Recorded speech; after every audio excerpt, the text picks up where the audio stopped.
kite. I'm already into the 420, damn it. So what are you doing? Nothing. Nothing? Why not?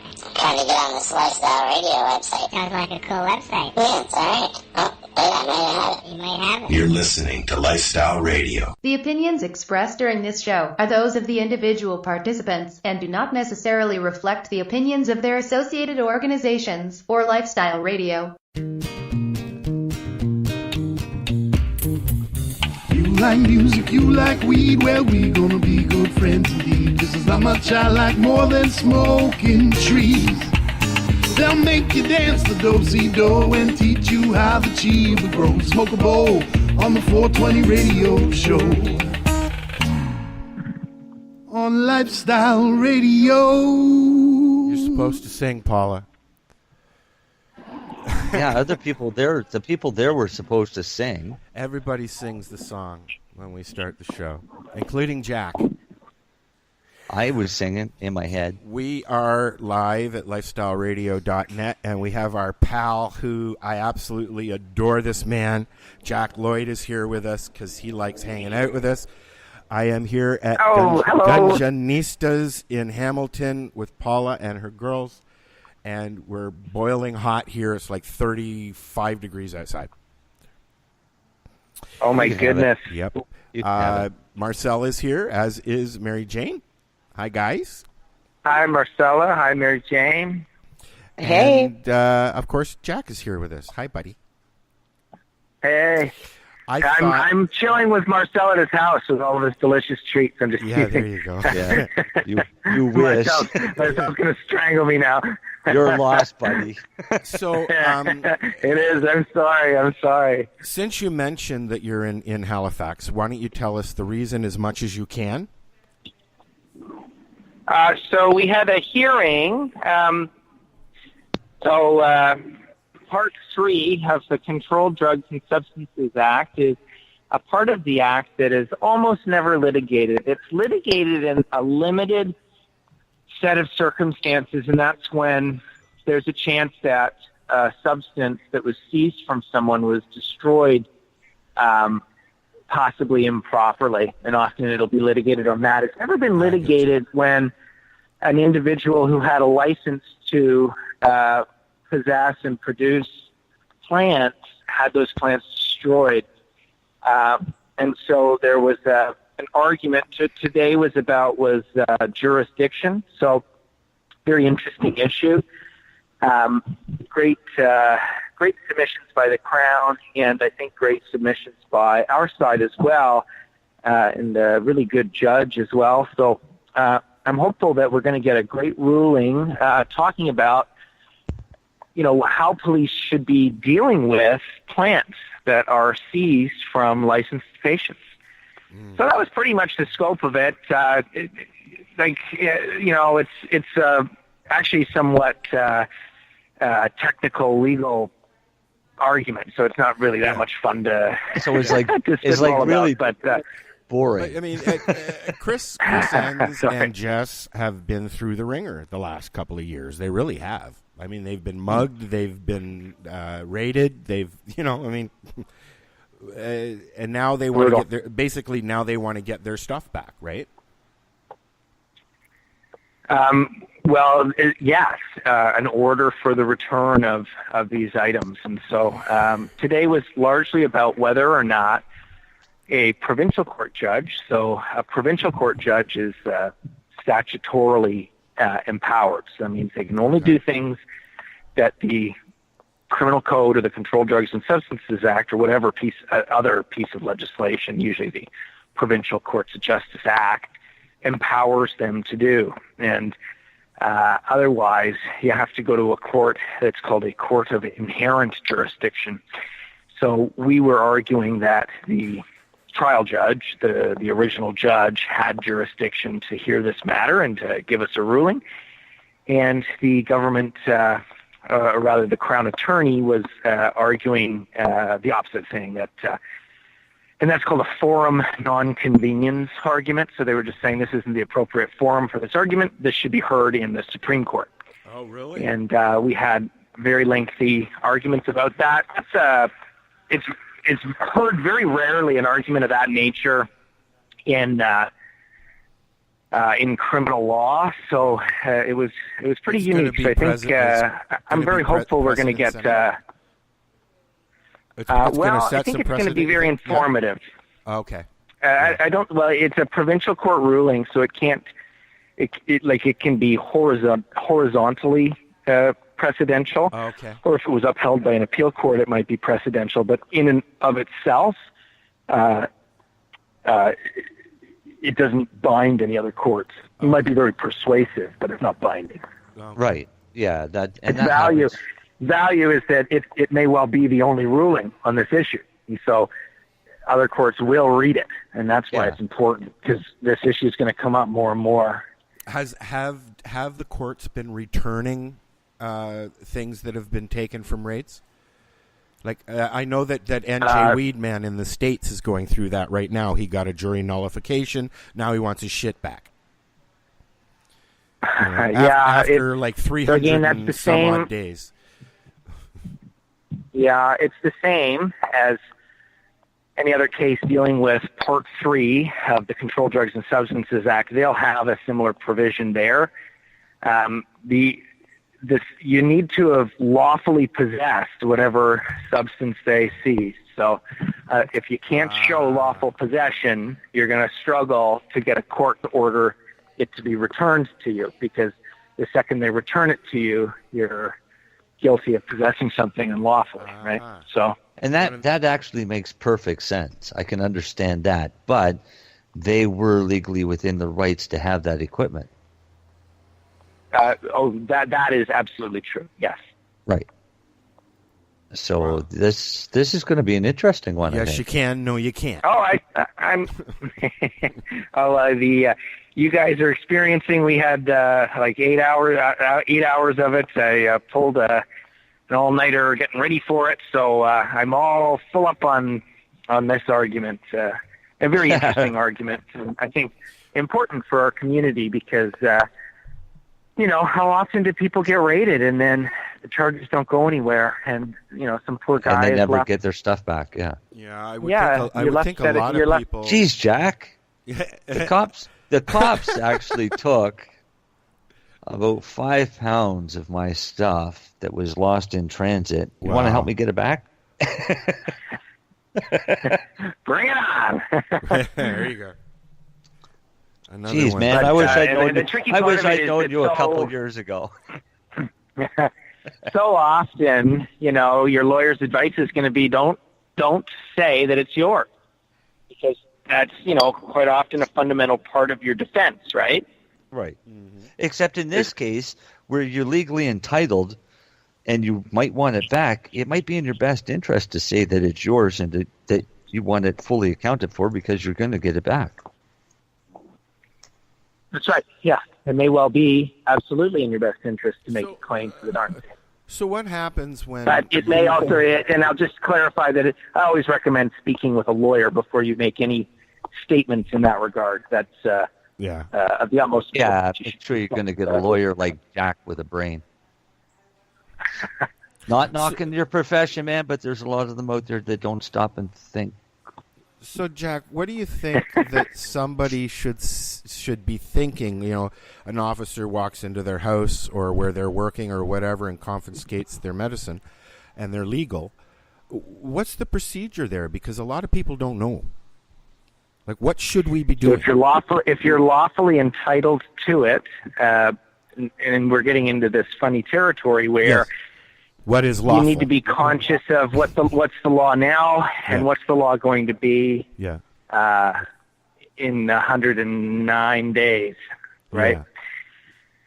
So in the event that you're a licensed patient and you have cannabis that you lawfully possess pursuant to that license that isn't in excess of your authorization to possess or your personal possession limit, right? So in general, less than 150 grams on your person, and much more likely to be closer to, whatever your order was from your LP or whatever you're authorized to carry pursuant to your ATP from your DG or your personal use production license, right? So what you have on you is yours and it's lawful and you're certain of that, then, it may behoove you to notify the officer that you possess it lawfully, right? If you notify the officer that you possess it lawfully, then you're going to advise the officer not to destroy it. And that, like often these cases come up, as you say to my client will say to the police officer, well, I have a license. And they'll say, well, show it to me. They go, well, I don't have it on me. So sometimes, the cop will say, all right, well, you come to my station tomorrow. You bring your license and I'll give you your cannabis back. But otherwise, I'm taking this away. They might even lay a simple possession charge on them, and then they show up with their license at the cop shop, and the cop gives them their medicine back. That wouldn't shock me. But again, Jack, yeah, that's exactly what happened with me. Pure later confiscated a package, called the police, told them it was a substantial shipment of marijuana. They called me. Right. I asked them if they had my medicine, and he said, that's why we're calling. I had to go in, show them my ID or show them my MMAR certificate, and they gave me back my pot. Now, getting to the MMAR, what's the argument there? Most times, a cop will say, that's expired. There's been a few cases that I've heard of where people have been arrested. I carry a copy of the injunction in my briefcase as well as a copy of the Smith ruling in my briefcase. Well, most people don't have a big briefcase like that, Marcel. If I'm going to the beach, the only thing I've got... My ass gets covered when I leave the door, dude. Yeah, well, It's one of those things, if I'm going down to the beach for a walk, I've got my blood kit, and I have my license in there, and I usually have my shotterizer in there. That's one. And, and so on and so on. But, one thing I did notice, we went to see some concerts last week, Jack, and down at Budweiser. I went and saw Imagine Dragons and Robert Plant, and both times we got them in, we brought our shotterizers in because I just put them in my kit. And the minute you say diabetic kit, they go, oh, not touching it. So, but very cool. It's now he's just ratted them out. Every diabetic's right. not going to have their kit inspected. They can't do it though. The minute it's medical, you're never getting away with it again. There you go. Oh no, they're just going to say, "Open it up." Oh, that's a shotterizer. I heard Al talk about that on his show. Sure. So take that. Yeah. Well, that's one. That's two. That's three. And then he's going to look and say, wait, are you Al? Yeah. You know what? Are you the Al? Yeah. I was walking along after talking to you, Jack. I was at Cannabis. I was walking along, and I was heading out to meet Tracy Lamori, who was, I was giving her a left home. And I walked by a booth, and somebody went, "Hey, Al, love your show." And I was like, "Uh-huh." Who was it? Was it? I have no idea. I got scared and I ran away like a little rabbit. Hey, that's awesome, man. You had a fan. That's cool. Well, it scared Support me. the show as they should. I poked my head up out of the ground for 5 minutes and I go back in. I was in a hydroponics store, and the guy saw me with my cane. He said, "Do you have a bad back?" And I said, "Oh, I've got multiple sclerosis." He said, "You should talk to a guy." He said, "His name's Marcel." He said, "He knows a lot about MS and how to fix it with cannabis." He says, "In fact, you kind of look like him." And I said, "Maybe because I am him." I said, "But thank you." This was a guy that had heard me speak about 4 years before at a university. And I said, "Oh, bonus. Right on." So, yeah. We're famous, Al. Beautiful. Yeah. Oh, beautiful. No, I don't want to be. We just keep helping people. We're going to take a quick break, and we're going to listen to some music that I haven't even picked yet. Yes, I've got it right here. It's the Lab Cats Coffee and Pot, and I thought that was appropriate since we're here at Gungeonistas. And we'll be right back with Jack. Because Jack knows shit. Lots of shit. Yeah, this Jack knows shit. All right, we'll be right back. Hey, this is Cheech. And this is Chong. And you're listening to Lifestyle Radio. What is it? Lifestyle Radio. Say it one more time. 420 Radio? Ooh.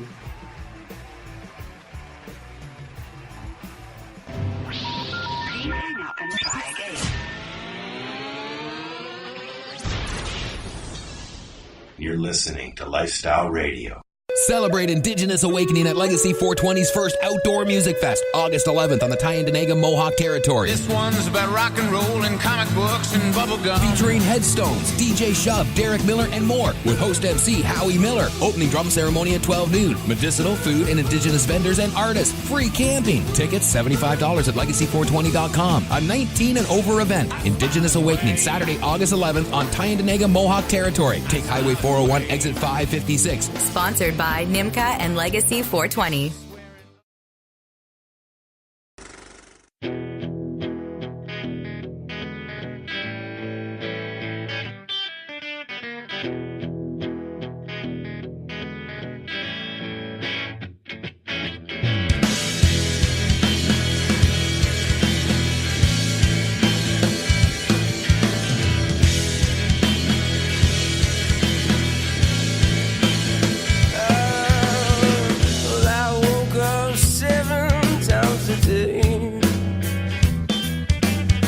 It's easy feeling so long as you came. But then to get by a minute intervals. Oh, I didn't notice the skull getting full. But only with coffee and pie, chest, riding coffee. I didn't think it'd ever come to a stop. I sink into the clever ways I'm writing. And in the mornings, all the things I forgot, they come back in tenfold. I'm in love with women. Only with coffee and pie, chest, riding coffee. Coffee and pie, chest, riding coffee.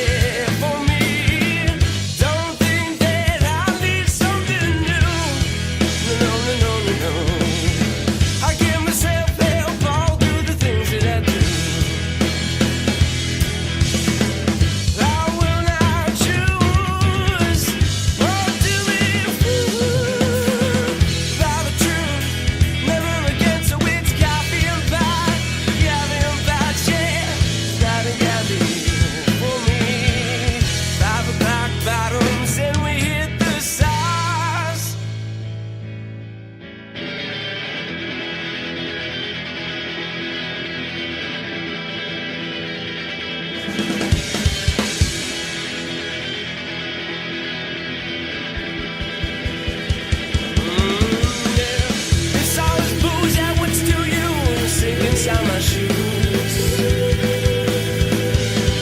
Inside, put it up, bottom, and coffee's just how fast it seems. It's always booze, yeah, what to do you? I love the abuse. It's always put it up, bottom, and coffee's just how fast it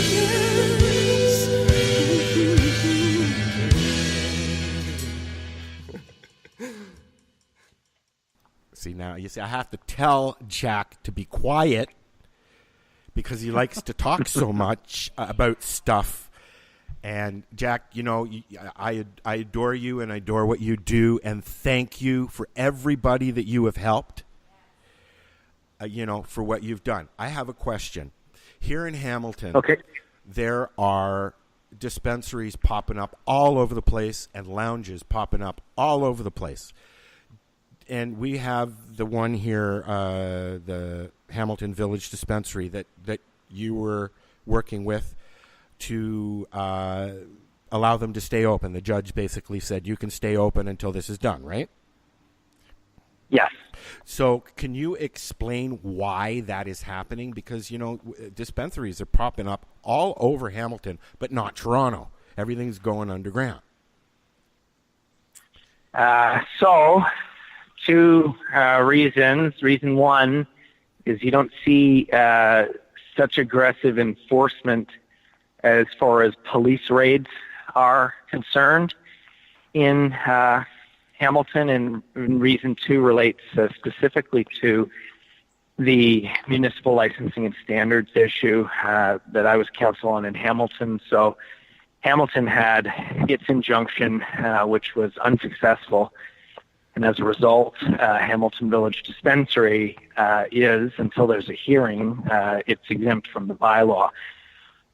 In a broader sense, what it means is that it's very unlikely that another injunction will be brought in Hamilton, simply because the first one, our team won, their team lost. So other judges are most likely going to go along with that ruling. In Toronto, because the injunction there lost on an interlocutory basis, the city essentially can bring one at will. They haven't, but they can bring one at will. And as a result, there's probably 51 left in Toronto, with many moving underground rather than openly operating. Exactly. But largely the issue is, I think, that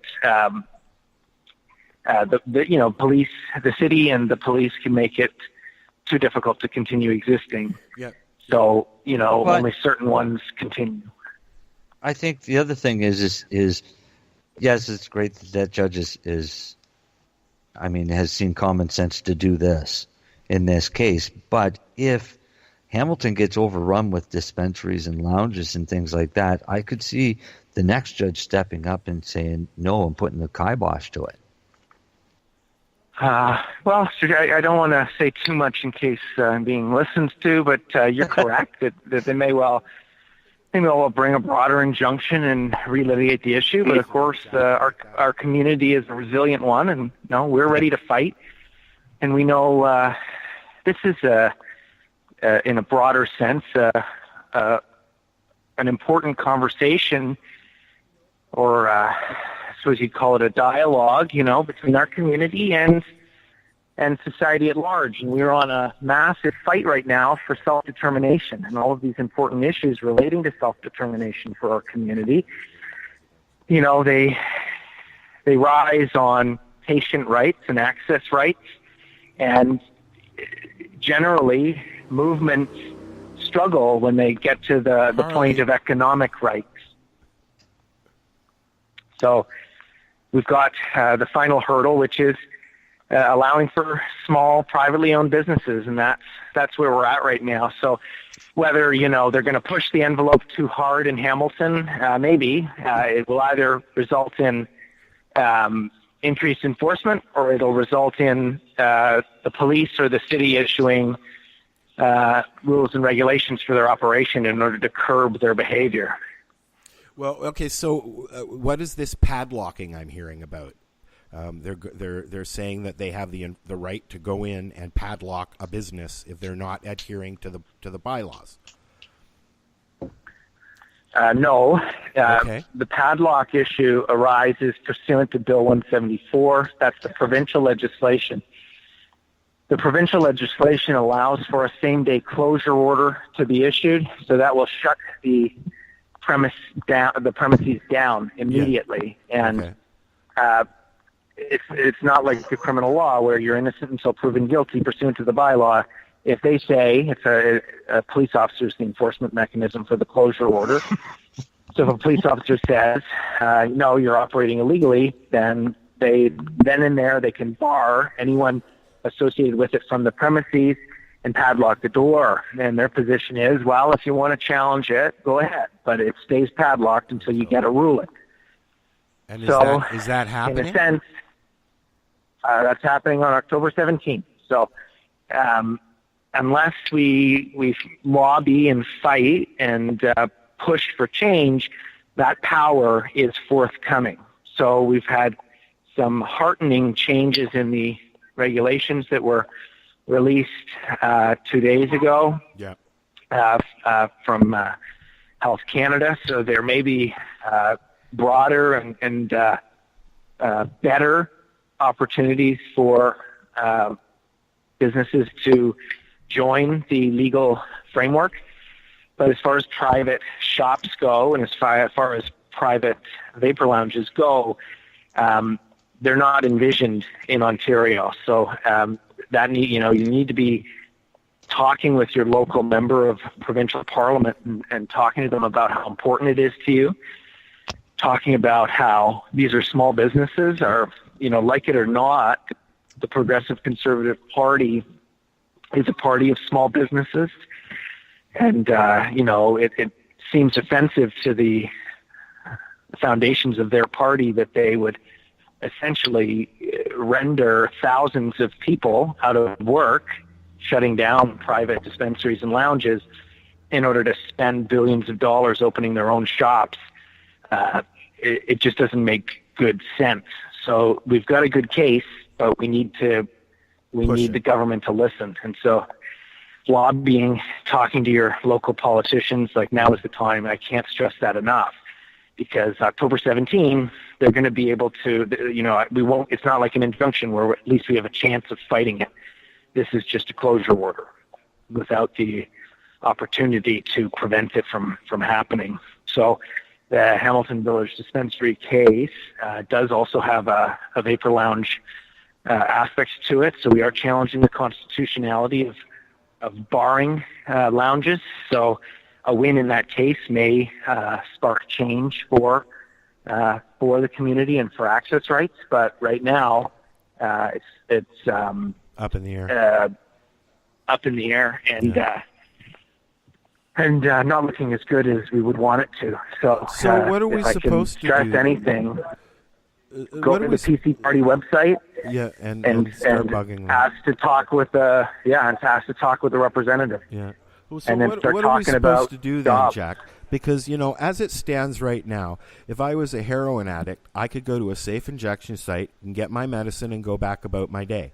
But as it stands now, on October 17th, am I correct in saying that we will not be able to smoke on the street anymore unless you hold a medical something?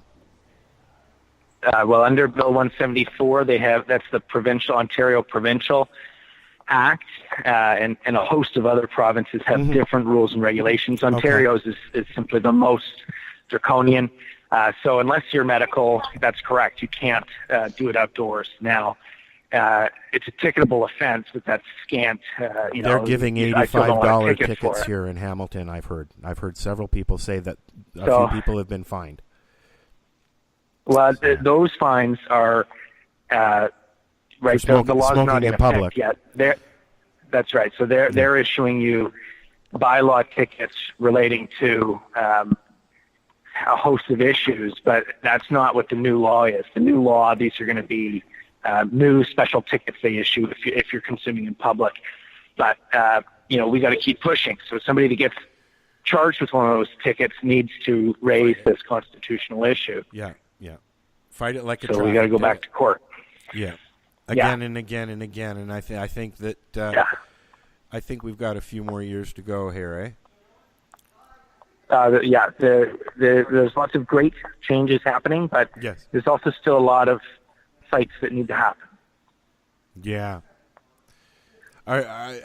What's happening in Nova Scotia, Marcel? Are you guys going to be allowed to have dispensaries? Are you going to be allowed to have lounges? Or are you here? No, what's happening here in Nova Scotia is our dispensaries are going to be run by the Nova Scotia Liquor Commission against the recommendations of both the federal task force and the provincial task force. They're going to be in existing liquor stores with liquor. Really? Yeah, and the Nova Scotia Liquor Commission has come out and said that they're not going to be selling medical cannabis products. So the only alternative for the patients is the black market or licensed producers through the mail, which means that we're going to have a thriving black market, and our dispensaries are going to be open for a long time because the dispensaries in Nova Scotia have found it together, and they are where is it? Nova Scotia Association of Medical Cannabis Dispensaries, right? That's the one. Right. The dispensaries have banded together. That's a great movement. And they're going to band together, and I'm going to join them. Oh, good. Because wonderful. Now, I honestly believe that the patients need the access. Oh yeah, it's a great fight and an important fight. I'll just note for clarity that same closure order power exists in the Nova Scotia legislation. So that same risk exists. Right. The medical argument is still gonna be prevalent. So it's got to be, this fight. They're gonna need to have this fight. So we got to have the fight. The main issue is medical, so we have to advocate for it, and I think the farm gate option is potentially the way forward. So you get licensed under the ACMPR and then seek to essentially be a small farm that provides direct to your patients. The one thing the other thing that I'll note is Halifax recently, I believe, had a ruling on the injunction issue and had a loss. So there is a successful injunction brought by the city of Hamilton against a shop. So that's never good. Yeah. So lawyers need to be alive to this and alive to how hard you need to fight on these cases. Yeah, exactly. But we're going to fight it here in Nova Scotia. I mean, we kind of have no choice. We can't get medical cannabis.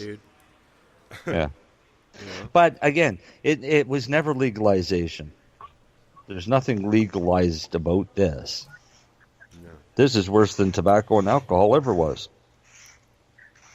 I see how people feel that way. That makes sense. Although, for many people that aren't currently part of our community, it's a good thing. So a kid that's born, it turns 18 on the day on October 17th. I think that'd be a great story from a newspaper is like a 18 or 19-year-old who turns 19 on October 17th and has never interacted with the cannabis plant before in their life, goes to a shop and accesses and that. Is that even possible? Anything is possible. In all honesty, do you think you could find a 17-year-old about to turn 18-year-old that's never tried cannabis? We could try. But because I've never ever in my entire life, and I've been around for a long time, I've never met one. I've met lots that told me they were theoretically. I deal with reasonable hypothetical things quite frequently. So, maybe it's possible. And if it is, that's heartening in a sense because it's always been legal for them to purchase in small quantities, and that's a winner. I can't fault that. I can fault problems with the system, certainly, but I can't fault that. I'm not just, I'm in court every day dealing with people charged with this silly criminal offense, and if we can get rid of that one, that's 55,000 people a year that aren't going to be facing charges. That's a good thing. Wouldn't it be amazing if the judges just all decided enough is enough, this is getting stupid, and stopped? And as soon as a prosecutor brought a cannabis charge to court, they'd say, "Get out." There may be judicial fatigue on this issue. That's a possibility, and I certainly would welcome it. I think that's great if judges, perform their role with an activist mentality, but it's not a certainty. So we have to be alive and ready to defend our community as always, right? And we're going to continue to do that. I mean, the judges alone have to see the waste in tax dollars. Oh, that I'm sure. Prosecuting these stupid cases over something as innocuous as a friggin' plant. The injustice is there still. So there's no doubt in my mind. And, judges have expressed to me the frustration at the continued criminalization. But, that's Parliament's mandate. So Parliament says that, the law is the law. The courts have to deal with it. So really an unnatural amount of work has been placed on the judicial branch of our government as a result of this. So, we're just coming out of that fog. So it's certainly kept me busy for the last 2 and some odd Okay, so here's a good question for you, Jack, in regards to all of this C45. Hey, before you ask that question, bud, where's Mary Jane? I'm right here. Hi, She's how listening. are you? We just wanted to Because hear we your won't voice. let her talk. I'm good. I'm just listening. Al's going to make me forget my question because he's an ass sorry. like that. Go ahead. See, you made me forget my question. No, in regards to the bill and the criminal penalties that are now enacted in this, you as a lawyer, how do you feel about the fact that, somebody could go out and have sex with a 12-year-old and get 7 years in jail, but they get 14 for giving them a joint?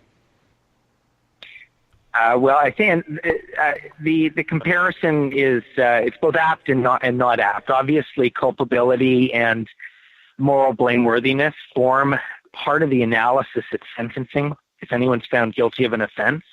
So the fact that there's a potential 14-year sentence doesn't mean that people are going to be getting that sentence. It's important for us to be alive to it. Right? I agree with you. It's an injustice. It's not correct. Oh, it's just downright retarded is what it is.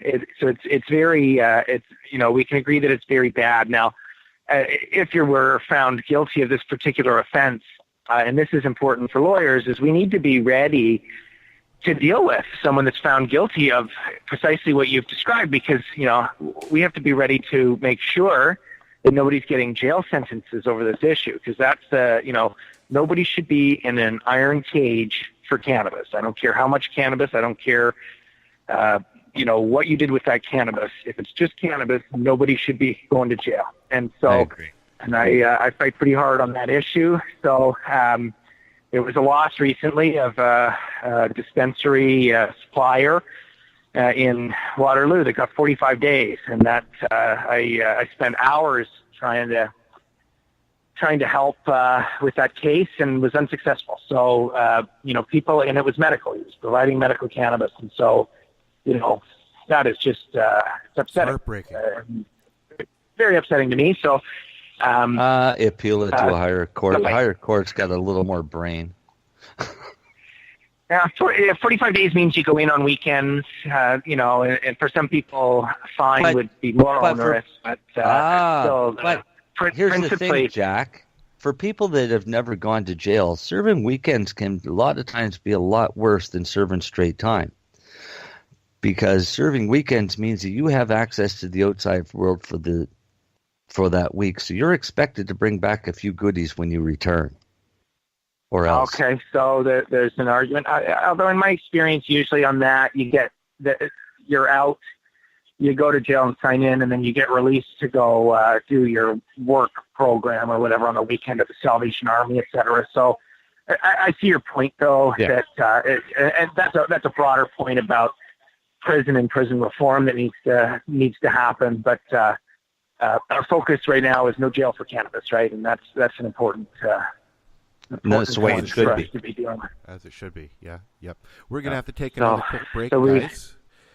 And then we're going to come back and talk with some more with Jack. This is the Maybe we'll Radio talk Show. about Bill C-46 next. Sure, that's where I was going. This is the 420 Radio Show. You can hear us at 420radio.ca or lifestyleradio.net. If you got any questions for Jack, tweet us. There's a little button on the, what is it called now? Messenger? Facebook Messenger is right on our website. You can message us, ask a question. Doesn't mean you'll get an answer. And we'll be right back. But we'll see it. Yeah, we'll see it. We'll be right back.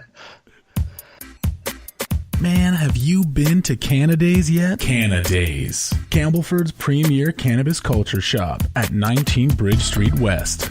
They've got bongs, oil rigs, grinders, and papers. Everything you need for consumption. They've got seeds, soil, nutrients, and dome trays too. Everything you need for cultivation. Get top quality seeds from top suppliers like Canuck, Crop King, and wholesaler Nexus. Cannadays. They've got all kinds of awesome cannabis novelties, clothing, and apparel. I know, right? It's a lot more than just a bong shop. Interested in gaining legal access? Cannadays can help. They're a PACE information center. You know, people advocating cannabis education. Come by the shop and check it out. 19 Bridge Street West, Campbellford. Cannadays. Have your say without saying a word. Cannadays.ca.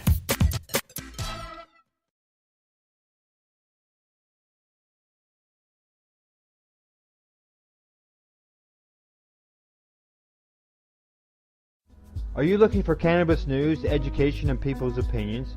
Are you looking to learn what Canadian and international cannabis advocates are doing, not only now, but what got them to this point in their lives, and what does the future hold for them? Do you want to learn how patients are using cannabis as their daily medication, or learn how their cannabis use helps them with their medical condition? If you answered yes to any of these questions, then I'm going to suggest to you to tune in to Lifestyle Radio. Catch their live weekly shows and have your questions and concerns answered and find the experience you're looking for. Monday, catch your weekly news broadcast with the Reef Reporters. Then on Wednesday, get several hours worth of cannabis public education. We get things started with Cannabis and Coffee with Tamarawana. Then tune in and catch Pottawa with Russell Barth, who calls himself the world's angriest pothead. Finish up your evening with the award-winning Pace Radio Show with Al Graham and joint host Kim Cooper and Alicia Yashishin. No week would be complete without tuning into Friday night's program, the 420 Radio Show featuring Al Rapp and the 420 Radio crew, Mary Jane Baker and Marcel Gignac. Cannabis is a lifestyle, and you can catch all your cannabis lifestyle information right here at lifestyleradio.net or at our sister site, 420radio.ca. You're listening to Lifestyle Radio.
This is the 420 Radio Show. We are live here at Gunjanistas at 242 King Street East in Hamilton. Come on in. They're going to have a puff and paint evening here in a little bit.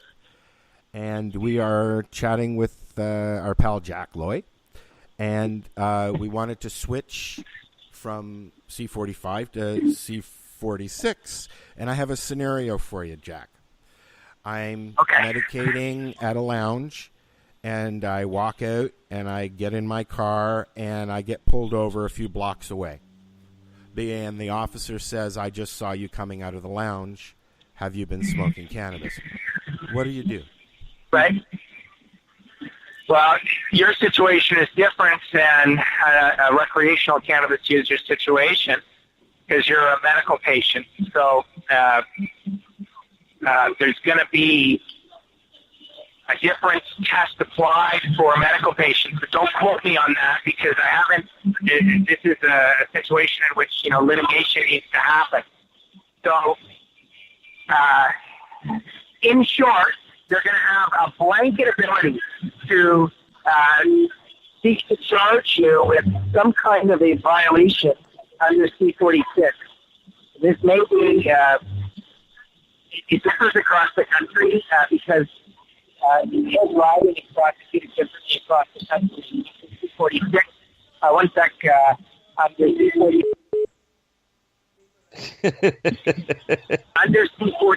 C-46. Under C-46. Thank you so much. Where's your tip? Oh, right here. So under C-46, there's a broad. Sorry, guys, I stopped to grab something, but. So under C-46, they're going to take a mouth swab. They're going to find out how many nanograms of cannabis are in your saliva. If there's more than 2, they may seek to charge you with an impaired driving charge. Now, the trick is that as a medical patient, the per se nanogram limit may well be different. Okay, that's still being hashed out. Okay, so that's just a logical issue. Is that someone who's a lifetime user of medical cannabis, who's got chronic pain issues, and they need cannabis on a daily basis, they're never, ever going to be under the 2 nanogram per se limit. You're never going to be under it, right? Yeah. But that doesn't relate to impairment. You're probably a great driver. You're probably a great driver, and there's no issues with impairment. So, the question then becomes, how do we test for this? Probably they're going to make you do testing with a drug recognition expert who's going to check to see if he sees signs of impairment. There's going to be a host of analyses that occur to find out if you're impaired by cannabis. And at the end of it, you may or may not face a criminal charge. We haven't answered those questions yet, and that's going to be a real battleground. Oh, wow. That doesn't sound good at all. Like I said, this isn't a good thing. No. Well, there are some good elements. Okay. I'll note that most lawyers that specialize in impaired driving have never seen an impaired by drug cannabis case. It's never happened before. Well, no, because nobody's really ever been that impaired. If you're that impaired from cannabis, you're smart enough not to fucking drive unless you've been drinking. I think that's a fair assessment. And in fact, you see impaired driving go down in states that legalize cannabis, largely because people drink less alcohol when they're using cannabis. But and when they're on cannabis, they're much safer drivers. That's right. Because and they've done several. They've done several studies that have already proven that cannabis drivers under the influence of cannabis, especially long-term cannabis users, are more attentive drivers. I agree. And I think it's an important point. And I just want to clarify something. I didn't mean to say that no one has ever been charged with impaired driving, impaired by drug. So impaired by having cannabis in their system. It's just that it does not happen with the frequency that the government wants us to believe. So when they argued for C-46, they were saying this is going to be an epidemic and stuff. And you'll remember, sorry, I'm losing my voice, but I got to get a drink. You'll remember Keith Stroop at the Normal Canada conference in 2011, when asked about this issue, he laughed and he said, well, it's not like we've been walking all these years. And I thought that was quite poignant because it was coming from Keith Stroop of Normal, this famous activist, a real authority on the subject. And I took a lot of heart from that. So I think the one takeaway from this is, we haven't been walking all these years. So we've got a winnable case on this. We just need to raise it. Yeah. And we need to make sure that the first one that gets nailed with this crap has enough sense to get a lawyer that knows what they're doing. Well, I agree. Call Jack. Call Jack. He knows shit. That's very kind of you. Another plug I for Jack. agree. It's our fight to win. This is our fight to win because we know that C46 is wrong. So it is definitely our fight to win. Yeah. Got some funky noise happening on the line there. Sorry, guys. I'm just trying to get a drink. In order to get a drink, I got to stand close to the stage. So it'll be like 30 more seconds, and then I'll be better. Okay, I'll mute myself. I was just wondering what that funky noise was. Sorry, I was going to lose my voice if I don't get a glass of water here. Just one sec, guys. So for people just tuning in, Jack is wandering around on the Halifax waterfront. Yeah, and I'm sitting in Gunjanistas watching them set up for the puff and paint. Yep. And if you want to come, 242 King East, Hamilton. And you can puff and paint. You can puff, and then stroke. Puff, Yep. put a dot. I think they're doing a Toronto scape today. Oh, that'd be cool. Yeah, it's really nice, actually. She's got one here. So actually, I plan on doing it at Harvest Fest. Well, that'll be fun. I want to be able to get enough time that I'm not. Okay, problem solved. I'm back, guys. Sorry about that. Perfect. Okay, so for C46, it's our fight to win. We do need to litigate the issue because the nanogram limit is most certainly unconstitutional, unjust, and profoundly unfair, most especially for our community. For critically and chronically ill Canadians that require medical cannabis, can't get access to it and can't use it effectively and drive. And so you would be essentially rendering them immobile through this act. One shining light through all of this is, first and foremost, Keith Stroop's heartening words. Oh, sorry, sir. Keith Stroop's heartening words, circa 2010 or 2011. It's not like our community has been walking all these years. And then finally, an issue that's slowly becoming more prevalent, which is that of autonomous vehicles. And I feel strongly that within the next 10 years, we are going to see a massive increase in the number of driverless cars. And these issues are slowly going to go by the wayside as robot overlords take over. So as scary as that is, it may well provide a cure to this issue. I read when they released the partials earlier, like a few months ago, I read some stuff about cannabis in the car and stuff like that. And if you live in a mobile home and the driver is not using the cannabis, you can actually medicate while you're driving down the road. Is that not correct? If you live in the home? You've got a great case. I'm not going to tell you yes or no because... Okay. But you've got a great case. Really? But I'll tell you this, is that if people have been found guilty of impaired driving and dangerous of driving while intoxicated when they were sleeping in the back seat of their car while drunk, the car is parked, and the keys are locked in the trunk, you can still get convicted. Yeah, that one pisses me off. Yeah, I don't like that one either. I do that all the time. Not if the keys are in the trunk, I don't think. Because I think that was I can't remember the actual... I think what had happened was if the keys had been locked in the trunk, he would have gotten off. But sorry. Because the keys were within his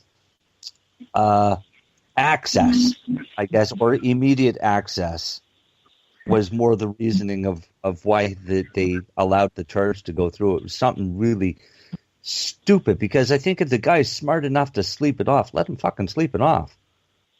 Well, I agree. And I think it'd be an important factor of sentencing, certainly, that this guy, at least tried to comply. But many people have been found guilty for a host of these offenses. I had a client, sorry, I won't get into that, but individuals have been arrested when they are sleeping in their vehicle, and it's a difficult thing. So you can still be found guilty of the offense. C-46's other main changes relate to alcohol as well as cannabis, and those allow for a broader discretion for police to administer roadside screening tests, so they can check you with way less ground. So they can be stopping everybody and testing them. And part of the problem is that's going to cause a rise in arrests of generally young male persons of color. That's that's a concern. The other issue is that essentially they're introducing a new doctrine in which if you drove home, parked the car, and got out of the car and went inside your house, it used to be that the cop would have a hard time getting access to you in order to test you for impairment. They've changed that now, so they're going to get you. So a host of defenses that used to be available are no longer going to be available. So. Wow. Yeah. So they're cracking down on the cannabis community, but they are really, really cracking down on anyone that drinks alcohol and drives. I don't drink at all, so that shouldn't be an issue. The thing that bothers me is the way that C-45 was worded was that they could pull you over if they had probable cause to think and demand a saliva test if they had probable cause. But they need but they need zero probable cause for alcohol. Yeah. So if they pull you over and say, okay, we're going to get you to blow the breathalyzer, I still think you're impaired. Now I want you to blow that, or I want you to lick this stick. Let me ask you a question. Is smell enough? Is the smell of cannabis enough to have you detained now? Well, it depends on the provincial legislation. The smell, the cops are going to make a distinction between burnt and unburnt, fresh and wet cannabis. So there's all these smells that officers claim to be able to identify. It may provide grounds for them to conduct an inquiry into the situation. I'm not sure because the law's going to change. So I guess we'll find out. Won't we? Yeah, we will find out. I can say that, it might not help things, certainly, but most cops are going to look for signs of impairment and make a determination. To administer the saliva test, you have to stick the tester, it's a single-use tester, you have to stick it in your mouth for 7 minutes in order to get a ruling. What? So 7 minutes? So so it's going to sit there in your mouth for 7 minutes in order to get a reading. That's ridiculous. I suspect cops are going to get bored of that really quick, so they might not even administer it, although I can't say for certain. The other issue that's important to note is that we live in a very cold country, and at times, the temperature is very cold. The testers for these saliva THC testers can give false positives in cold weather, so that's a concern. Really? So we're going to have an interesting winter is what you're saying. Yeah, we have to wait to see. So I think there's going to be a lot of constitutional challenges on this issue. So He says he's going to put money up to challenge C-46, which I think sounds very exciting. So I'd love to be involved, but whoever does the case, I hope they rock it and we get a good ruling that these per se limits are unconstitutional. So cops need to find out if you're actually impaired, not if there's a THC percentage. Hillary Black, in conjunction with Mothers Against Drunk Driving, did a host of studies. Their position is that if you consume cannabis, you should wait 4 hours. That's their position, and they frame it. They say, well, if you're going to drive after using cannabis, wait 4 hours. And in the intervening 4 hours, do something fun: read a book, watch TV, like for to be with your friends. Don't drive. So that's their position. I'm not sure if someone that's been smoking cannabis their entire life, 4 hours to me seems quite long. That's going to kick the crap out of Sunday road trips. Yeah. Yeah, because seriously, nothing better than going for a drive on Sunday and having a puff or two and enjoying the sights. Exactly. Because you're a safer driver on the road. I've never been a Rafiki fan, but I'm going to say that good on him if he sticks to his word and fights that, because I like that idea. Well, I hope that he does. I think that'd be really commendable to strike down that senseless legislation that's really kind of harming our community, and our community knows our truth about cannabis use and impaired driving. But we have to be diligent and show the rest of Canada our truth on that issue. So it's our fight to win. It's our fight to win at this point. Are there any provinces that are really not going to have any issues at all? Do we know? No. They'll all have issues because they can all make money. Yeah, fair enough. Well, I'll tell you this. I think that smaller provinces, New Brunswick, PEI, Nova Scotia, Newfoundland, I think their system is going to roll out very smoothly. And all they need to do is make an amendment that allows for the government-owned shops and for private shops. For Newfoundland, they already did it. Newfoundland just needs to offer more licenses, get more shops operating, and it could be a real tourist boom. So, the Rock could end up being the Stone. But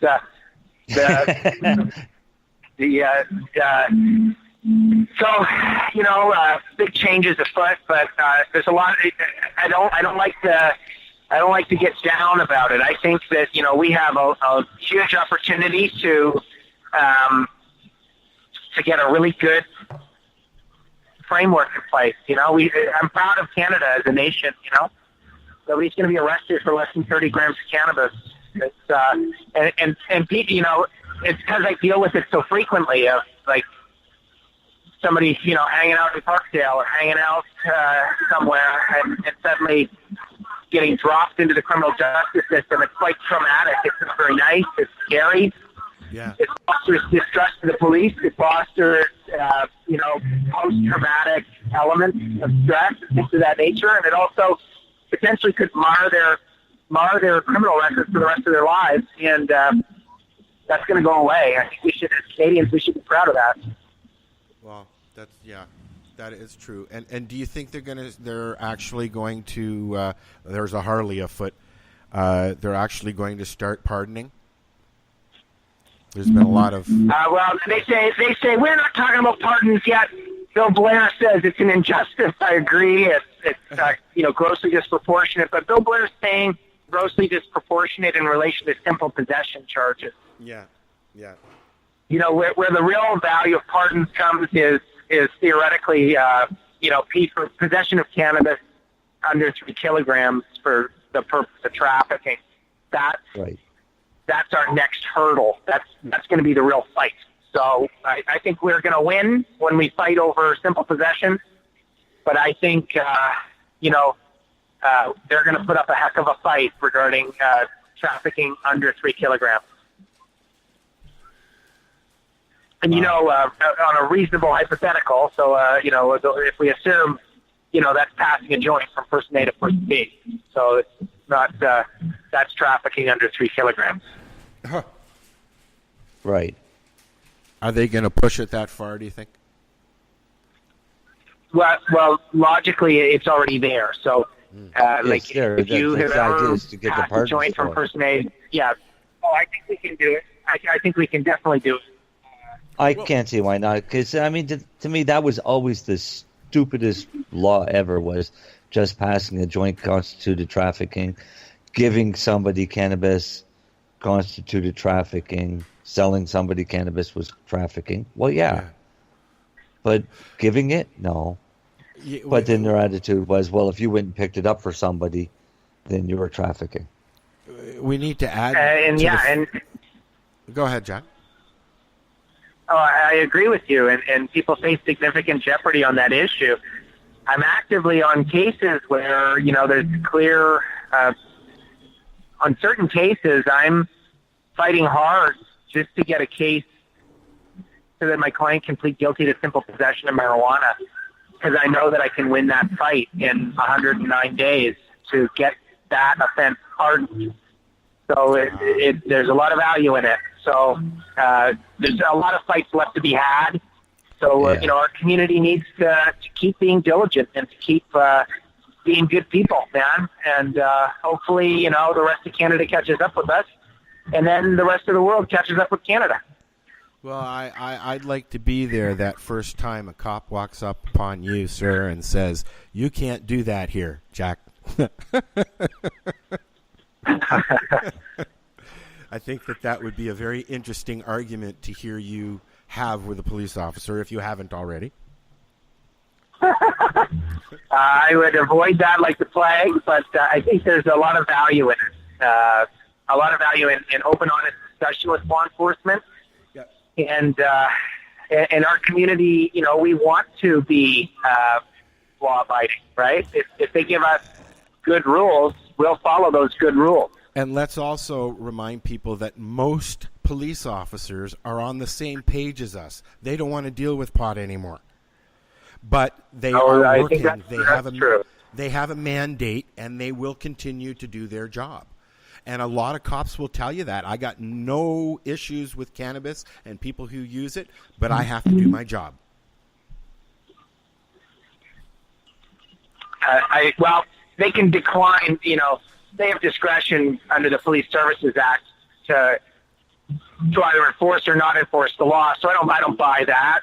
They are just doing their job, but they can make a discretionary decision not to charge someone, and they do it all the time. So when I hear that, I kind of go like, that's fine. But don't deny the fact that you could make a decision right now that changes a person's life very seriously. And in fact, all members of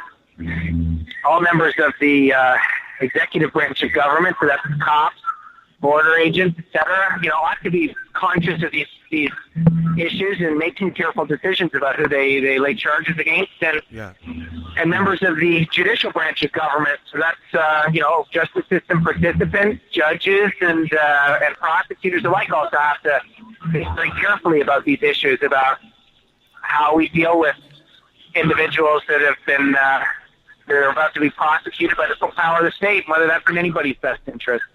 Certainly, my position is that it is not. But, if they decide that they've got to come after our community, then we have to defend ourselves, certainly, and we're going to go to court for that. Yeah. As we should. Well, that's how we've gotten everything we've gotten so far. I mean, as failed as the medical programs have been, they've still been medical programs as a result of court action. Yeah. We had to drag the government kicking and screaming to where we are now. So we're very, very soon going to be at a good place, I think. But there's more. The only reason we got to this place is because the government kept losing against us as patients. So they decided to try something different to screw us. It's funny. It's funny how a lot of what's happening now is because of patience, but a lot of what's going to be happening in the future is not. Well, patients are being thrown under the bus, plain and simple. I don't know. I don't know. They still won't have dignified access. They're going to be faced with forced to pay taxes on the cannabis they do purchase. I agree with that. That's an injustice. That's unfair. I agree. And I mean, that's why the black market is going to thrive and do well, especially in the medical community, because the medical communities had to resort to that black market for all these years. Yeah, we're already there.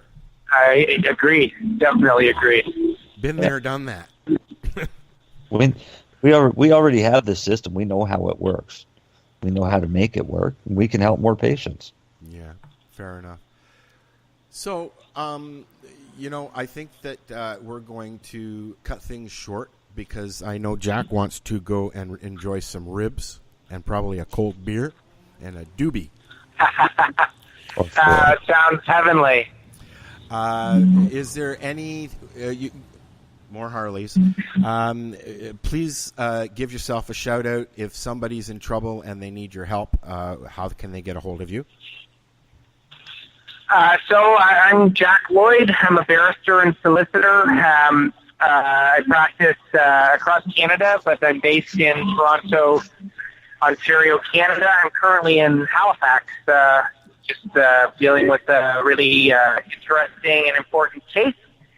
And I'll be in Ottawa on July 3rd, dealing with another interesting and important case. But if you're charged with a cannabis offense and you need counsel, you can contact me through well, I guess you can email me or call me. Sorry, I'm just distracted by RibFest. So my number is 647-235-3972. So it's 647-235-3972. You can find me on Twitter, Jack Lloyd Lawyer. So at JackLloyd And my email is JackLloydMan@gmail.com. So JackLloydMan@gmail.com. Jack, we love you around here, buddy. Jack, oh, don't you guys, hang. it's always an absolute pleasure to hang out with you guys. Oh, thanks. And don't hang up. Just stay on the line for a minute after we get the show over here. Yeah. Okay, sounds good. So, I again, thank you, Jack. We're going to leave with Los Mosquitos Justice. This is the 420 Radio Show. We are live every Friday, 7 p.m. Eastern Time on Lifestyle Radio and 420radio.ca. So, Jack, once again, thank you very much. And Thank you. I hope we come in next time we talk. I hope it's here, buddy. Oh, I love it. I love it. Awesome. Mary Jane. Yipper. Hi. We hardly ever Hi. talk. We never let her talk. It's hard to get a word in with you boys. You have Sorry. to jump in, darling. Sorry, Mary Jane. We had Jack. Oh, we no, have that's questions. fine. I always love listening to Jack. He's very awesome. Oh, thank you. Well- Sorry, I talked too much. I just want to give Well, a shout I'm- out again to Gunjanista and thank Marcel and Mary Jane for being here and putting up with all of this moving around stuff I've had to do over the last few months. And Jack, Thank as you, always, guys. you go have fun, buddy, and we'll talk to everybody next Woo! week. Night, guys. All right. Cheers, guys. Celebrate Indigenous Awakening at Legacy 420's first outdoor music fest, August 11th on the Tyendinaga Mohawk Territory. Featuring Headstones, DJ Shub, Murray Porter, and more, with host MC Howie Miller. Opening drum ceremony at 12 noon. Medicinal, food, and Indigenous vendors and artists. Free camping. Tickets $75 at legacy420.com. A 19 and over event. Indigenous Awakening, Saturday, August 11th on Tyendinaga Mohawk Territory. Take Highway 401, exit 556. Sponsored by NIMCA and Legacy 420. So what are you doing? Nothing? Why not? Trying to get on this Lifestyle Radio website. Sounds like a cool website. Yeah, it's alright. Oh, wait, I might have it. You might have it. You're listening to Lifestyle Radio.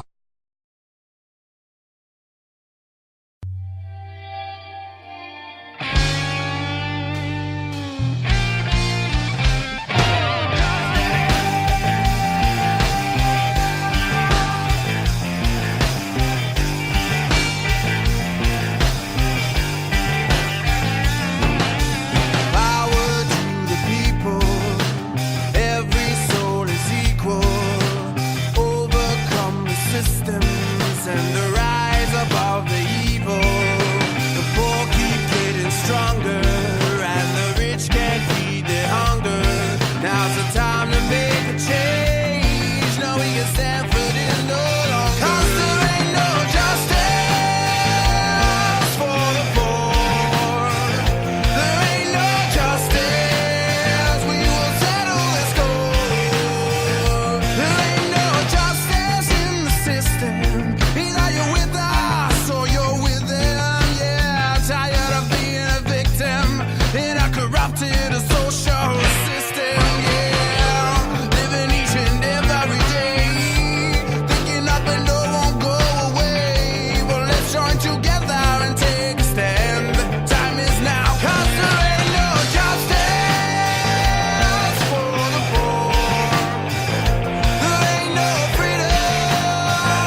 lost the way. This world has room for everyone, and the good earth is rich. Greed has poisoned men's souls. We think too much and feel too little. All will be lost. The kingdom of God is within man, not one man nor a group of men, but in all men, in you. You, the people, do away with greed, with hate and intolerance. Let us fight to free the world, to do away with national barriers. You, the people, have the power to make this life free and beautiful, to make this life a wonderful adventure. Then in the name of democracy, let us use that power. Let us all unite.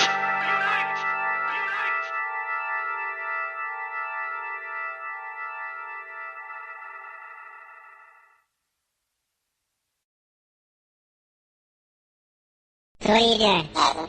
Nothing? Why not? Trying to get on this Lifestyle Radio website. Sounds like a cool website. Yeah, it's alright. Oh, wait, I might have it. You might have it. You're listening to Lifestyle Radio. The opinions expressed during this show are those of the individual participants and do not necessarily reflect the opinions of their associated organizations or Lifestyle Radio.